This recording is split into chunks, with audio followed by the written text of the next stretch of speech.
അപ്പൊ ഞങ്ങൾ ഇന്ന് കാലിലെ പിന്നെ പ്രിയപ്പെട്ട ഈശ്വർ മാൽപേ, നിങ്ങളോട് നന്ദിയുണ്ട്. പക്ഷേ നിങ്ങളോടൊരു കാര്യമുണ്ട്. നിങ്ങൾക്ക് ചുറ്റും ഈ മൈക്കും ക്യാമറയുമായിട്ട് നിൽക്കുന്ന മാധ്യമ പരിശകളെ ഉണ്ടല്ലോ, വിശ്വസിക്കരുത് ഒരിക്കലും. കാരണം നിങ്ങൾ ആരും എത്തുന്നതിന് മുമ്പ് ഒരു മനുഷ്യൻ ഇവിടെ നിന്ന് മറ്റൊരാളുടെ കയ്യിൽ നിന്ന് ₹1 വാങ്ങിക്കാതെ സ്വന്തം കാശിന് അവിടെ വന്ന് അദ്ദേഹത്തെ കൊണ്ട് പറ്റുന്ന രീതിയിൽ അദ്ദേഹവും ജീവൻ പണയം വെച്ച് തന്നെയാണ് അവിടെ പ്രയത്നിച്ചത്. പേര് രഞ്ജിത്ത് ഇസ്രയേൽ. ഏറ്റവും അവസാനം മണ്ണിനടിയിൽ ലോറി കിട്ടാതെ വന്നപ്പോൾ പുറങ്കാലിന് തട്ടിത്തെറിപ്പിക്കുകയും അദ്ദേഹം എന്തായിരുന്നു നേരത്തെ ഇതുപോലെയുള്ള ഒരു സ്ഥലത്ത് വന്ന് ഇടപെടാനായിട്ട് അദ്ദേഹത്തിന് എന്ത് ക്വാളിഫിക്കേഷനാണ് ഉള്ളത്, എന്തിന്റെ പരിചയത്തിന്റെ പുറത്താണ് ഇതെല്ലാം ചെയ്തത് എന്നുള്ള ചോദ്യങ്ങളുമായിട്ട് അദ്ദേഹത്തെ കറിവേപ്പില പോലെ നിങ്ങൾ വലിച്ചെറിഞ്ഞു. കഴിഞ്ഞ 2-3 ദിവസം കൊണ്ട് കേട്ടുകൊണ്ടിരിക്കുന്ന പേരാണ് മാൽപേ സംഘം. ഈശ്വർ മാൽപേ, അക്വാമാൻ, ഗുജറാത്തിന്റെ കടലിന്റെ പുത്രൻ എന്നൊക്കെ പറഞ്ഞ് പല രീതിയിലും നിങ്ങളെ തലയിൽ കയറ്റി വെക്കുന്നുണ്ട്. നാളെ നിങ്ങളെയും ഇവർ ഇതേപോലെ തന്നെ. ഞാൻ അന്നേ പറഞ്ഞതാണ്, ഈശ്വർ മാൽപേ എന്ന് പറയുന്ന ആളെ ഇന്ന് ഒരുപാട് ആളുകൾ ഈശ്വരനെ പോലെ കണ്ട് തലയിലേറ്റി നടക്കുന്നുണ്ട്. പക്ഷെ നമ്മൾ മനുഷ്യരുടെ ഒരു കാര്യം എന്ന് പറഞ്ഞു കഴിഞ്ഞാൽ, ആവശ്യം കഴിഞ്ഞ് കഴിയുമ്പോൾ മറ്റേ ചുരുട്ടിക്കൂട്ടി നമ്മുടെ പണ്ട് തുണിയിൽ തുടച്ച അവസ്ഥയല്ല, ഇപ്പോ ടിഷ്യൂവിൽ തുടച്ച് ഇങ്ങനെ വലിച്ചെറിയുന്ന ഒരു അവസ്ഥയാണ് നമ്മുടെ നാട്ടിലുള്ളത്. അപ്പൊ ആ ഒരു കാര്യം ഞാൻ നേരത്തെ ഇത് പറഞ്ഞതാണ്. എല്ലാ ആളുകളോടും പറയാനുള്ളതാണ്, ഒരു പരിധിയിൽ കൂടുതൽ ഒരാളെയും സഹായിക്കാൻ പോലും ഇറങ്ങിത്തിരിക്കരുത്. തിരിച്ചു കഴിഞ്ഞാൽ ഇതൊക്കെ തന്നെയായിരിക്കും അവസ്ഥ. കാരണം നമ്മുടെ നാട്ടില് ഏറ്റവും കൂടുതൽ നഷ്ടങ്ങളെ കുറിച്ച് ചിന്തിക്കുന്നതിനേക്കാളും കുറിച്ച്, അതായത് എനിക്കിപ്പോ ഒരു 10 ലക്ഷം രൂപയുടെ നഷ്ടം ഉണ്ടായിരിക്കുന്ന സമയത്ത് തൊട്ടപ്പുറത്ത് ഒരുത്തന് 50,000 രൂപ കിട്ടിയാല് എന്നെ ഏറ്റവും കൂടുതൽ വിഷമിപ്പിക്കുന്ന ഒരു കാര്യം അവന് 50,000 കിട്ടിയതാണല്ലോ എന്നുള്ളതാണ്. നമ്മുടെ സ്വാഭാവികമായിട്ടുള്ള നമ്മുടെ മനുഷ്യരുടെ ഒരു മനസ്സാണത്. അത് ആരൊക്കെ എത്രത്തോളം ഞാൻ അങ്ങനെയല്ല എന്ന് പറഞ്ഞാലും എല്ലാവരുടെ ഉള്ളിലും അത് തന്നെയാണ്. സ്വന്തം നഷ്ടങ്ങളെക്കാളും അതിന് ഏറ്റവും വലിയ ഉദാഹരണമാണ് നമ്മുടെ കറണ്ട് പോകുമ്പോൾ അപ്പുറത്തെ വീട്ടിലെ കറണ്ട് ഉണ്ടോ എന്ന് നോക്കുന്നത്. എന്റേത് പോയാലും കുഴപ്പമില്ല, അവനുണ്ടെങ്കിൽ അത് ഭയങ്കര ഒരു ബുദ്ധിമുട്ടാണ്. അത് തന്നെയാണ് ഇപ്പൊ ഇവിടെ ഈ അർജുന്റെ കാര്യത്തിലും സംഭവിച്ചുകൊണ്ടിരിക്കുന്നത്. നമ്മൾ ഇന്നലെ വരെയും മനാഫ് എന്നൊരു മനുഷ്യനെ കുറിച്ച് ഭയങ്കരമായിട്ട് സംസാരിച്ചുകൊണ്ടിരിക്കുകയായിരുന്നു. അപ്പൊ ഇന്നലെ അർജുന്റെ ഫാമിലി വന്ന് ഒരു പത്രസമ്മേളനം നടത്തിയിരിക്കുകയാണ്. അവർക്കെതിരെയുള്ള സോഷ്യൽ മീഡിയ അറ്റാക്കിനെ കുറിച്ചിട്ടാണ് ആ ഒരു പത്രസമ്മേളനം നടത്തിയത്. അവരവരുടെ കുറെ കാര്യങ്ങൾ പറയുകയും ചെയ്യുന്നുണ്ട്. നമുക്ക് ആ പത്രസമ്മേളനത്തിന്റെ കുറച്ച് കാര്യങ്ങളൊന്ന് കേൾക്കാം.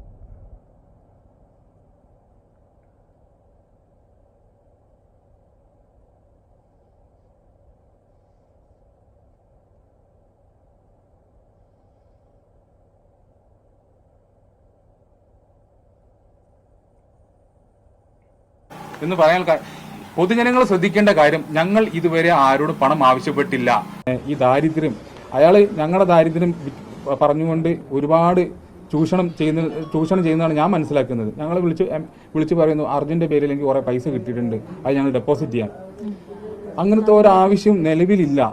അതാണ് ഞാൻ പറഞ്ഞത്, അർജുന് വൈഫിനാണെങ്കിലും മോനാണെങ്കിലും ജീവിക്കാനുള്ള സാഹചര്യം നിലവിൽ ഇവിടുത്തെ സംവിധാനങ്ങൾ ഒരുക്കി കൊടുത്തിട്ടുണ്ട്. അതുപോലെ തന്നെ സാധാരണ ജനങ്ങൾ എങ്ങനെയാണ് അങ്ങനെ തന്നെയാണ് ഞങ്ങളും. ആ രീതിയിലുള്ള ഒരു ആഗ്രഹം മാത്രമേ ഞങ്ങൾക്കുള്ളൂ. അതുപോലെ മറ്റൊരാൾ ഈ പൈസയൊക്കെ കിട്ടേണ്ട അർഹതപ്പെട്ടവർ. ഈ ഒരു പത്രസമ്മേളനത്തിൽ ഇന്നലെ വരെ ഇല്ലാത്ത ഒരുപാട് ആരോപണങ്ങളാണ് ഈ പറയുന്ന ഈശ്വർ മാൽപേക്കെതിരെയും മനാഫിനെതിരെയും ഈ അർജുന്റെ അളിയനായിട്ടുള്ള ആള് സംസാരിക്കുന്നത്. എന്തുകൊണ്ടാണ് ഇന്നലെ വരെ ഇവർ തമ്മിലൊരു പ്രശ്നം ഉണ്ടെന്നുണ്ടെങ്കിൽ ഇവർ ഇതുവരെ കൊടുത്തിരിക്കുന്ന ഒരു TV ഇന്റർവ്യൂവിൽ ഇവർ ഒരുപാട് ഇന്റർവ്യൂവും കാര്യങ്ങളും എല്ലാം കൊടുത്തിട്ടുണ്ട്. ഇപ്പൊ സഹോദരി ആയിക്കോട്ടെ, ഭാര്യ ആയിക്കോട്ടെ, ഇവരെല്ലാവരും യൂട്യൂബ് ചാനലുകളെ കുറ്റം പറഞ്ഞാലും ഈ പറയുന്ന എല്ലാ ഞാൻ ഇന്നലെ കണ്ടു, ഈ മഴവിൽ കേരളം എന്ന് പറയുന്ന ഒരു ചാനലിനെ കുറിച്ച് നമ്മൾ ഇതിനു മുമ്പ് സംസാരിച്ചിരുന്നു. അർജുന്റെ കുട്ടിയുടെ ഒരു ഫോട്ടോയും കാര്യങ്ങളും എല്ലാം വെച്ച് അവരൊരു വീഡിയോ ചെയ്തിട്ട് അത് ഒരുമാതിരി ചെറ്റത്തരമായി പോയി എന്ന് പറഞ്ഞ് നമ്മൾ വീഡിയോ ചെയ്തിരുന്നു. അതിനെതിരെ കേസ് എടുക്കുക വരെ ചെയ്തിട്ടുണ്ട്. അതേ മഴവിൽ കേരളം എന്ന് പറയുന്ന ചാനലിന് വേണ്ടിയിട്ട് ഇവർ ഇന്നലെയും അവരുടെ ക്യാമറയുടെ മുന്നിൽ വെച്ച് സംസാരിച്ചിട്ടുണ്ട്. അത് മറ്റുള്ളവരുടെ കൂട്ടത്തില്ല, അവർക്ക് മാത്രമായിട്ട് എക്സ്ക്ലൂസീവ് ആയിട്ട് ഇവർ സംസാരിച്ചിട്ടുണ്ട്. അപ്പൊ ഒരു ഭാഗത്തുകൂടെ യൂട്യൂബേഴ്സിനെ കുറ്റം പറയുകയും ചെയ്യുന്നുണ്ട്, അതിന്റെ കൂട്ടത്തിൽ തന്നെ എല്ലാ ചാനലുകൾക്കും ഇവർ സംസാരിക്കാനായിട്ട് നിന്ന് കൊടുക്കുന്നുമുണ്ട്. പിന്നെ ഇതിനകത്ത് പറഞ്ഞിരിക്കുന്ന ആദ്യത്തെ കാര്യം എന്ന് പറയുന്നത് മനാഫ് പണം പിരിച്ചു എന്നുള്ളതാണ്. അതിന് മനാഫ് തന്നെ ഒരു മറുപടി പറയുന്നുണ്ട്. വിഷയങ്ങളൊക്കെ അർജുൻ എടുക്കുന്നതിന് മുമ്പേ ആയിരുന്നെങ്കിൽ കുറച്ചും കൂടി നല്ലത് എനിക്ക്. എന്നാ പിന്നെ സുഖമായിന് പോരേനല്ലോ. എടുത്തു എന്തേ ഇവര് നേരം വയ്യത് ഈ ഇങ്ങനെയൊക്കെയുള്ള ആരോപണങ്ങൾ. ഞാൻ എന്റെ ഫാമിലി ആയിട്ടേ ഞാൻ കണ്ടിട്ടുള്ളൂ. ഞാൻ ആ ഫാമിലി ആയിട്ട് തന്നെ ഇപ്പോഴും കാണുള്ളൂ. ആ അമ്മ എന്റെ അമ്മ ആയിട്ട് ഞാൻ ഇനിയിപ്പോ ആ ഫാമിലി മൊത്തം തള്ളി പറഞ്ഞാലും എനിക്ക് എന്റെ ഫാമിലിയാണ്.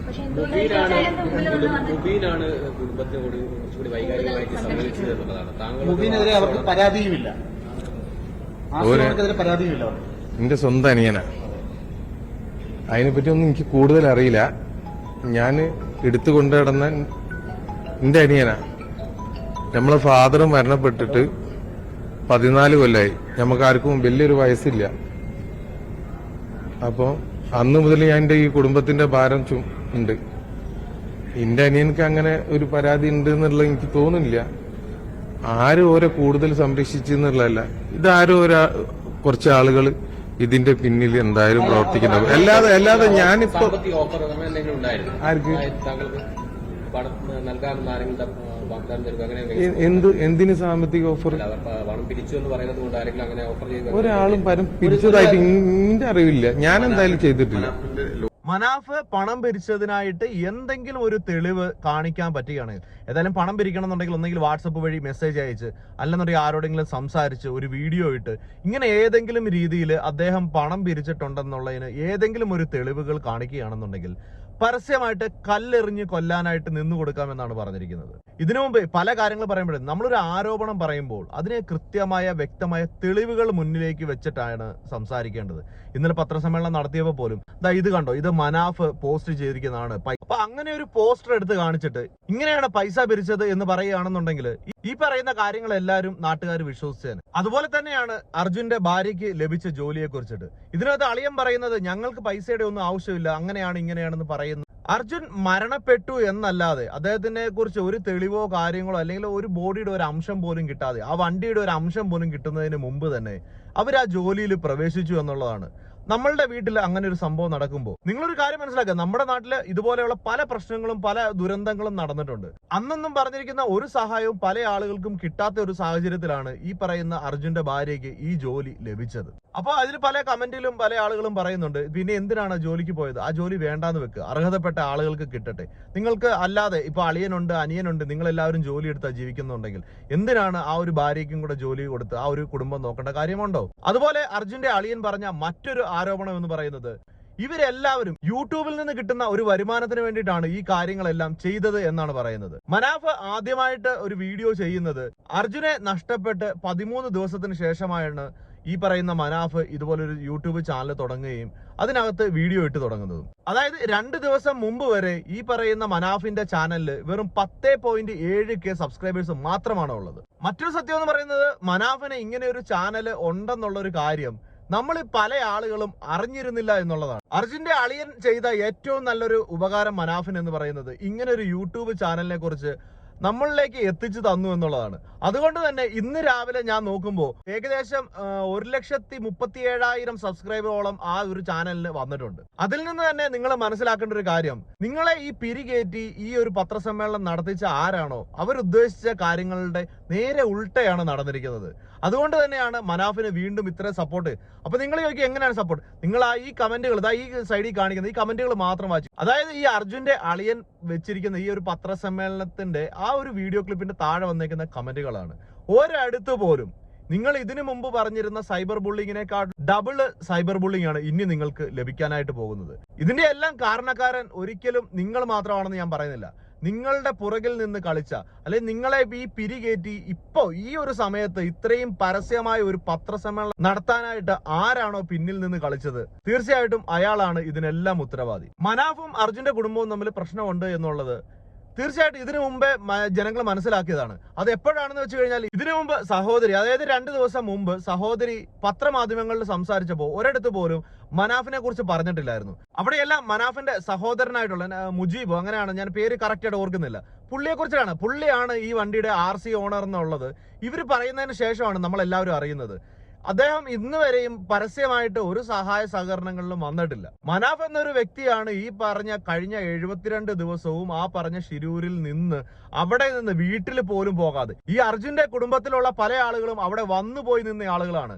അവിടെ സ്ഥിരമായിട്ട് നിന്ന് ആ ഒരു അവിടുത്തെ പ്രവർത്തനങ്ങളിൽ ഇടപെട്ടിട്ടുള്ള ആളുകളല്ല. അന്ന് അതൊരു ചോദ്യമായപ്പോ സഹോദരിയെ വെളുപ്പിക്കുന്നതിന് വേണ്ടിയിട്ട് സഹോദരൻ വന്നിട്ട് കുറച്ച് കാര്യങ്ങൾ പറഞ്ഞിരുന്നു. ഞങ്ങളുടെ വീട്ടില് ഇവളാണ് ഏറ്റവും നന്നായിട്ട് സംസാരിക്കുന്നത്, ഇവളങ്ങനെ നന്നായിട്ട് സംസാരിക്കുന്നത് കൊണ്ട് പല ആളുകളും തെറ്റിദ്ധരിച്ചതായിരിക്കാം, ഞങ്ങൾക്ക് ഒരിക്കലും മനാഫിനോട് ഒരു പ്രശ്നമില്ല, ഞങ്ങൾ ഇങ്ങനെയല്ല സംസാരിച്ചത് എന്ന് പറഞ്ഞിട്ട് കഴിഞ്ഞ ദിവസങ്ങളിൽ ക്യാമറയ്ക്ക് മുന്നിൽ നിന്ന് സംസാരിച്ചത് ഈ പറയുന്ന അർജുന്റെ സഹോദരൻ തന്നെയാണ്. അതേ സഹോദരനാണ് ഇന്ന് വന്നിട്ട് പറയുന്നത് ഞങ്ങളെ ഇങ്ങനെ ചെയ്തു, ഞങ്ങളെ അങ്ങനെ ചെയ്തു എന്നുള്ളത്.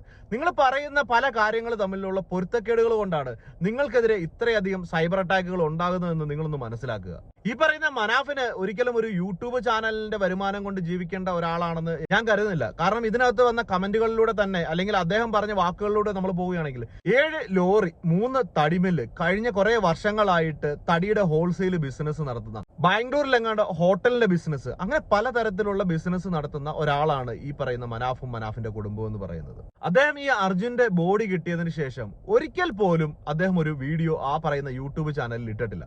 ഇതിനു മുമ്പ് അദ്ദേഹം സംസാരിച്ചിരുന്നതെല്ലാം ഇപ്പൊ ഈ പറയുന്ന പോലെ ഇതിനകത്ത് മനാഫിനെതിരെയും ഈശ്വർ മാൽപ്പയ്ക്കെതിരെയും കർണാടക സർക്കാർ കേസ് എടുത്തിട്ടുണ്ടെന്ന് പറയുന്നത് തലയ്ക്കകത്ത് ആൾതാമസമുള്ള ഏതൊരു മനുഷ്യനും മനസ്സിലാവും. കർണാടക സർക്കാരിന്റെ ഭാഗത്ത് നിന്ന് വ്യക്തമായ ഒരു ഇടപെടൽ അവിടെ ഉണ്ടാകാതിരുന്ന സമയത്ത് ഈ പറയുന്ന മനാഫ് നമ്മുടെ എല്ലാ ചാനലുകളുടെ മുന്നിലും അതുപോലെ തന്നെ ഈ യൂട്യൂബിലും ഒരുപാട് സംസാരിച്ചതിന്റെ ഫലമായിട്ടാണ് കർണാടക സർക്കാർ അവിടെ കൃത്യമായിട്ട് ഇടപെട്ടത്. അതിനുശേഷം കാർവാർ SP കഴിഞ്ഞ ദിവസം പറയുന്നത് കണ്ടു, ആദ്യത്തെ 4 ദിവസത്തെ മനാഫിന്റെ ഇടപെടൽ കാരണം ഞങ്ങൾക്ക് കൃത്യമായിട്ട് അവിടെ പ്രവർത്തിക്കാനായിട്ട് സാധിച്ചില്ല. ആ 4 ദിവസം നഷ്ടപ്പെടുത്തിയത് മനാഫാണ്, അതുകൊണ്ട് മനാഫിനെതിരെ കേസ് എടുക്കുന്നു എന്നാണ് പറഞ്ഞത്. ഇതിനകത്ത് ഭാരത് ബെൻസ് എന്ന് പറയുന്ന ഒരു കമ്പനിയിൽ നിന്നിട്ടുള്ള GPS സിഗ്നലുകൾ അനുസരിച്ചിട്ടാണ് ആദ്യമേ പറഞ്ഞത് മണ്ണിനടിയിലായിരിക്കും ഈ ലോറി ഉള്ളത് എന്ന്. അതേപോലെ തന്നെ ആദ്യത്തെ 4 ദിവസങ്ങളിൽ ഈ പറയുന്ന ഗംഗാവാലി പുഴയിലേക്ക് ഒരാൾക്ക് പോലും ഇറങ്ങാൻ പറ്റാത്ത അവസ്ഥയായിരുന്നു. എത്രയോ ദിവസങ്ങൾക്ക് ശേഷമാണ് നിങ്ങൾ ഈ പറയുന്ന, അതിനിടയിൽ നമ്മുടെ സൈനികർ വന്നിരുന്നു, സൈനികർക്ക് പോലും അതിനകത്ത് ഒന്നും ചെയ്യാൻ പറ്റാതെ തിരിച്ചുപോയ ഒരു അവസ്ഥയാണ് ഈ ഗംഗാവാലി പുഴയിൽ ഉണ്ടായിരുന്നത്. അവിടെയുള്ള ഒഴുക്കും കാര്യങ്ങളും എല്ലാം കുറഞ്ഞതിന് ശേഷമാണ് സത്യം പറഞ്ഞാൽ ഗംഗാവാലി പുഴയിലേക്ക് ഒരാൾ ഇറങ്ങി പരിശോധിക്കാനുള്ള ഒരു സാഹചര്യം ഉണ്ടായത്. ആ ആളുകളാണ് പറയുന്നത് ആദ്യത്തെ ദിവസങ്ങളിൽ ഈ ഗംഗാവാലി പുഴയിൽ നമുക്ക് തെരച്ചിൽ നടത്താൻ സാധിക്കുമായിരുന്നു എന്ന്. കർണാടക സർക്കാർ അവർക്കുണ്ടായ വീഴ്ചകൾ ഇപ്പോൾ ഈശ്വർ മാൽപ്പയുടെയും മനാഫിന്റെയും തലയിലേക്ക് കെട്ടിവെച്ചു കഴിഞ്ഞാൽ ഇതെല്ലാം നമ്മൾ വിശ്വസിക്കണമെന്നാണോ നിങ്ങൾ ഈ പറയുന്നത്? ഈ പറയുന്ന ഈശ്വർ മാൽപ്പെ ഇതിനു മുമ്പ് പല സമയങ്ങളിലും പറഞ്ഞിട്ടുണ്ട് അദ്ദേഹത്തിന് കൃത്യമായി അവിടെ തെരച്ചിൽ നടത്താനായിട്ട് കർണാടക ഗവൺമെന്റ് സമ്മതിക്കുന്നില്ല എന്നുള്ള കാര്യം വളരെ വ്യക്തമായി പറഞ്ഞിരുന്നു. ഏറ്റവും അവസാനം പുള്ളി പുഴയിലേക്ക് ഇറങ്ങിയത് ഇവരുടെ ഒന്നും സമ്മതമില്ലാതെ എന്ത് സംഭവിച്ചാലും എല്ലാം എന്റെ പൂർണ്ണ ഉത്തരവാദിത്തത്തിലാണ്, ഞാൻ മരിച്ചാൽ പോലും എനിക്ക് ഒരു കുഴപ്പവുമില്ല എന്ന് പറഞ്ഞതിന് ശേഷമാണ് ഈ പറഞ്ഞ ഈശ്വർ മാൽപ്പെ വെള്ളത്തിലേക്ക് ഇറങ്ങിയത്. പിന്നെ അദ്ദേഹത്തിന്റെ യൂട്യൂബ് ചാനൽ വർഷങ്ങളായിട്ട് ഈശ്വർ മാൽപ്പെ എന്ന് പറയുന്ന ഒരാൾ യൂട്യൂബ് ചാനൽ നടത്തുന്നുണ്ട്. അദ്ദേഹത്തിന് കിട്ടുന്ന ഓരോ രൂപയും അദ്ദേഹം ഈ സ്വന്തം ജീവൻ പണയം വെച്ച് ഈ ജോലികളെല്ലാം ചെയ്യുന്ന, അല്ലെങ്കിൽ ഇതിന് പറയുന്ന എക്യുപ്മെന്റ്സ് എല്ലാം വാങ്ങിക്കുന്ന, എല്ലാ ചെലവുകളും കാര്യങ്ങളും എല്ലാം സ്വന്തമായിട്ട് എടുക്കുന്ന ഒരാളിൽ നിന്ന് 1 രൂപ പോലും വാങ്ങിക്കാതെയാണ് അദ്ദേഹം ഈ പ്രവർത്തനങ്ങളിലെല്ലാം, അദ്ദേഹം ഈ പ്രവർത്തനങ്ങളായിക്കോട്ടെ ഇതിനു മുമ്പുള്ള എല്ലാ പ്രവർത്തനങ്ങളിലും അദ്ദേഹം വന്ന് സഹായങ്ങൾ ചെയ്യുന്നത്. അദ്ദേഹം ഒരു കാര്യം പറഞ്ഞിട്ടുണ്ട്, അദ്ദേഹത്തിന് യൂട്യൂബിൽ നിന്ന് കിട്ടുന്ന വരുമാനങ്ങളെല്ലാം അദ്ദേഹം ഇതുപോലെയുള്ള സേവന പ്രവർത്തനങ്ങളാണ് ചെയ്യുന്നത്. അദ്ദേഹത്തിന് കുറച്ച് ആംബുലൻസുകളുണ്ട്, അതിന്റെ കാര്യങ്ങളെല്ലാം നോക്കുന്നത്. ഈ ആംബുലൻസ് സർവീസിനോ അല്ലെങ്കിൽ ഇതുപോലെയുള്ള രക്ഷാപ്രവർത്തനങ്ങൾക്കോ അദ്ദേഹം 1 രൂപ പോലും വാങ്ങിക്കുന്നില്ല. അതെല്ലാം ഈ യൂട്യൂബിൽ നിന്ന് കിട്ടുന്ന വരുമാനങ്ങൾ കൊണ്ടാണ് മുന്നോട്ട് പോകുന്നത്. അദ്ദേഹം ഒരാളല്ല, അദ്ദേഹത്തിനൊപ്പം ഒരു കൂട്ടം ആളുകളുണ്ട്. ഇവരുടെ എല്ലാവരുടെയും ചെലവുകളും കാര്യങ്ങളും എല്ലാം പോകുന്നത് ഇതുപോലെയുള്ള യൂട്യൂബിൽ നിന്ന് കിട്ടുന്ന വരുമാനങ്ങൾ കൊണ്ടാണ്. അദ്ദേഹത്തിന്റെ ചാനൽ കയറി കാണുകയാണെങ്കിൽ നമുക്ക് മനസ്സിലാവും, നമ്മുടെ നാട്ടിൽ കാണുന്ന പോലെ തിരിഞ്ഞു നിന്ന് കുണ്ടി കുലുക്കി പെണ്ണുങ്ങൾക്ക് കിട്ടുന്ന പോലത്തെ മില്യൺസ് വ്യൂ ഒന്നും അതിന് കിട്ടാറില്ല. എന്നാൽ പോലും അതിൽ നിന്ന് കിട്ടുന്നതിന്റെ ഒരു പങ്ക് നമ്മുടെ നാട്ടിൽ അപകടങ്ങൾ പറ്റിക്കിടക്കുന്ന ഓരോ ആളുകളുടെയും സഹായത്തിന് വേണ്ടിയിട്ടാണ് അദ്ദേഹം ഉപയോഗിച്ചുകൊണ്ടിരിക്കുന്നത്. അദ്ദേഹത്തെയും ഇന്ന് തിരിഞ്ഞു കൊത്തിയ ഈ അർജുന്റെ ഈ കുടുംബം തീർച്ചയായിട്ടും നിങ്ങൾക്ക് ഇനി വരുന്ന ഓരോ സൈബർ അറ്റാക്കിന്റെയും കാരണക്കാര് നിങ്ങൾ മാത്രമാണ്. അതേപോലെ നിങ്ങളുടെ പുറകിൽ നിന്ന് നിങ്ങളെ ഈ പിരികേറ്റുന്ന ഓരോ ആളുകളുമാണ്. ഇന്ന് അർജുന്റെ അളിയനെ സംഖ്യയാക്കുന്നുണ്ടെങ്കിൽ എന്താണ് കാരണമെന്നറിയാവോ? ഈ സൈഡിൽ കാണിക്കുന്ന ഈ ഓരോ സ്ക്രീൻഷോട്ടുകളും നിങ്ങൾ മനസ്സിലാക്കുക. നമ്മുടെ സോഷ്യൽ മീഡിയയിലെ സംഖ്യ അനുഭാവികളായിട്ടുള്ള ഓരോ പേജുകളിലും അതേപോലെ ഓരോ ആളുകൾ, നമ്മുടെ ലസിത പാലക്കലും അതുപോലെ തന്നെ ശ്രീജിത്ത് പണിക്കര്, അങ്ങനെയുള്ള പല ആളുകളും, ജനൻ TV, ഇവരെല്ലാവരുമാണ് ഈ പറയുന്ന മനാഫിനെതിരെ പോസ്റ്റുകൾ ഇട്ടിരിക്കുന്ന ആളുകൾ. അവരുടെ ആരുടെയും പേജിൽ മനാഫിനെ കുറിച്ച് നല്ല ഒരു വർത്തമാനം പോലും ഉണ്ടായിട്ടില്ല. പക്ഷെ എന്ന് തൊട്ടാണോ മനാഫിനെതിരെ അറ്റാക്ക് വന്നു തുടങ്ങിയത് അന്ന് തൊട്ട് അവർ നിരന്തരമായിട്ട് മനാഫിനെതിരെ പോസ്റ്റ് ചെയ്തുകൊണ്ടിരിക്കുകയാണ്. ഇനിയും നിങ്ങൾ എല്ലാവരും മനസ്സിലാക്കേണ്ട ഒരു കാര്യം, നമ്മുടെ കേരളത്തെ നിങ്ങൾ കറക്റ്റായിട്ട് മനസ്സിലാക്കിയിട്ടില്ല എന്നുള്ളതാണ്. എന്തായാലും ഇനിയെങ്കിലും ഈ പരസ്യമായിട്ടുള്ള നിങ്ങളുടെ മനസ്സിൽ എന്തെങ്കിലും പ്രശ്നം ഉണ്ടെങ്കിൽ നിങ്ങൾ സംസാരിച്ച് തീർക്കുകയോ കാര്യങ്ങൾ എന്ത് വേണേൽ ചെയ്തു. പക്ഷെ ഈ പരസ്യമായിട്ട് വന്നിട്ട് ഈ മനാഫിനെ ഇനിയും കുറ്റം പറയാൻ നിൽക്കുകയാണെന്നുണ്ടെങ്കിൽ അത് കൃത്യമായ തെളിവുകളില്ല. നിങ്ങൾ നാളെ കൃത്യമായ തെളിവുകളുമായിട്ട് വരൂ. മനാഫ് ഇതുപോലെ പൈസ പിരിച്ചിട്ടുണ്ട്, ഞങ്ങൾക്ക് കൃത്യമായ തെളിവുകളുണ്ട്. തീർച്ചയായിട്ടും ഇന്ന് മനാഫിനൊപ്പം നിൽക്കുന്ന ആളുകളെല്ലാം നാളെ തിരിഞ്ഞു കൊത്തിയിരിക്കും. പക്ഷേ നിങ്ങൾ പറയുമ്പോൾ, ഒരു ആരോപണം പറയുമ്പോൾ അതിന് വ്യക്തമായിട്ടുള്ള തെളിവുകൾ ഉണ്ടായിരിക്കണം.